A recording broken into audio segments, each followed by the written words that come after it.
दिल्ली में बीजेपी मुख्यालय में बीती रात बीजेपी केंद्रीय चुनाव समिति की लंबी बैठक चली। करीब 8 घंटे चली बैठक में प्रधानमंत्री नरेंद्र मोदी, पार्टी अध्यक्ष अमित शाह, कई केंद्रीय मंत्री और राज्यों के अध्यक्ष मौजूद रहे। सूत्रों के मुताबिक बैठक में नागपुर से नितिन गडकरी, पटना साहिब से रविशंकर प्रसाद को उम्मीदवार बनाने का फैसला लिया गया।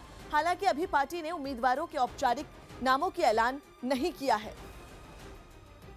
विक्रांत हमारे सहयोगी फोनलाइन पर मौजूद है। विक्रांत, जिस तरह से देर रात ये बैठक चली है, पटना साहिब से पहले आरके सिंह का नाम सामने आ रहा था और अब रविशंकर प्रसाद का नाम आ रहा है, तो क्या इसको तय माना जाए?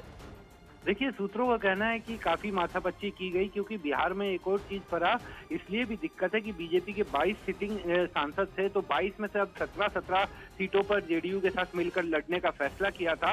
तो बीजेपी को अपने 5 सिटिंग सांसदों की भी टिकट काटनी थी, तो ये एक बड़ी समस्या थी बीजेपी के लिए। इसके अलावा जैसे शाहनवाज हुसैन जो बीजेपी के प्रवक्ता हैं, पिछली बार हार गए थे, उनको भी एडजस्ट करना था। ये और आरके सिन्हा पटना सीट से अपनी बड़ी दावेदारी कर रहे थे और उनका ये भी कहा जा रहा था कि उनके और रविशंकर प्रसाद के बीच एकदम दावेदारी है दोनों की, और पार्टी को तय करने में काफी मुश्किल हो रही थी किसे टिकट दिया जाए, क्योंकि पटना साहिब से शत्रुघ्न सिन्हा पार्टी के बड़े नेता रहे हैं, वो जीतते रहे हैं और इस बार भी उनके वहां से चुनाव लड़ने की उम्मीद है। लेकिन जिस तरीके का विरोधी रवैया उनका पिछले कुछ समय से रहा है, तो ये साफ था पहले से ही कि उनको टिकट नहीं मिलेगा। लेकिन आरके सिन्हा और रविशंकर प्रसाद दोनों की ही दावेदारी बनी हुई थी और आखिरी समय पर जो सूत्रों से जानकारी मिल रही है कि पार्टी ने रविशंकर प्रसाद पर ही दाव लगाना ज्यादा बेहतर समझा। लेकिन अभी भी बीजेपी के लिए आप देख सकते हैं कि इतना लंबा समय तक बैठक चली, इतना आसान नहीं है टिकटों का बंटवारा, क्योंकि कई सीटों पर उसे अपने सिटिंग सांसद भी हटाने हैं, 22 में से अब 17 करने हैं और सीटों का फेरबदल भी करना है। जैसे गिरिराज सिंह जो है वो पहले नवादा से पिछली बार सांसद बने थे, लेकिन इस बार नवादा सीट जो है वो जेडीयू के खाते में चली गई है। इसी तरह से राधा मोहन सिंह केंद्रीय मंत्री हैं, मोतिहारी से सांसद थे, उनको इस बार मोतिहारी से नहीं लड़ाया जा रहा बल्कि पूर्वी चंपारण से उतारा जा सकता है। नितिन गडकरी का नाम हालांकि पहले से ही तय था कि वो नागपुर से लड़ेंगे और आज ये उम्मीद कर रहे हैं कि बीजेपी आधिकारिक तौर पर अपनी सूची जारी कर सकती है पहली, क्योंकि अब जो है प्रथम चरण और दूसरे चरण के मतदान में बहुत कम समय बचा है और पार्टी चाहती है कि जो उम्मीदवारों के नाम जल्दी से घोषित हो ताकि उन्हें चुनाव प्रचार के भी समय मिल सके। जी, बहुत बहुत शुक्रिया विक्रांत आपका।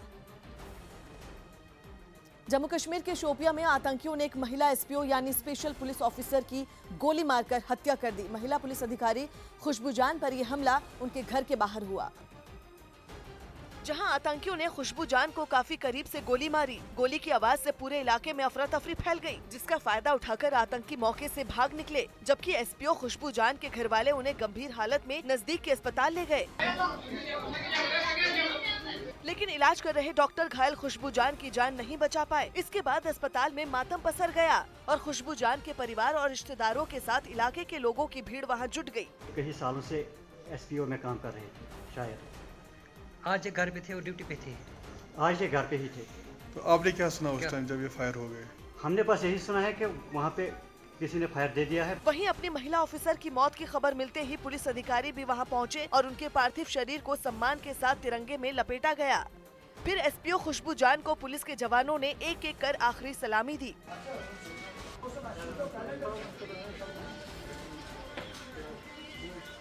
इसके बाद आतंकियों की कायराना हरकत में जान गंवाने वाली खुशबू जान के पार्थिव शरीर को उनके घर ले जाया गया, जहां पहले से ही सैकड़ों की तादाद में लोगों की भारी भीड़ उनके मकान के बाहर जुटी दिखी। इसके बाद जैसे ही खुशबू जान का पार्थिव शरीर वहां पहुंचा, लोग दहाड़े मारकर रोने लगे। इनमें खुशबू जान के परिवार से जुड़े लोग और उनके बच्चे भी शामिल थे।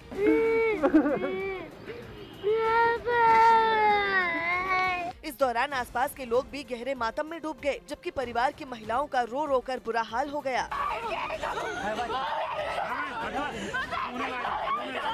आतंकी हमले में महिला पुलिस अधिकारी की मौत को फिल्म निर्माता अशोक पंडित ने सरकार की नाकामी बताया। ये फेलियर है सिस्टम का कि आप उसकी जान बचा नहीं पाए। आज अगर उसकी हत्या हुई है खुशबू की, इसका पूरा साल, इसका जो पूरी रिस्पॉन्सिबिलिटी है वो सरकार की है। हालांकि हमले के फौरन बाद सुरक्षा बल ने पूरे इलाके की नाकाबंदी कर दी, लेकिन आतंकियों को पकड़ा नहीं जा सका।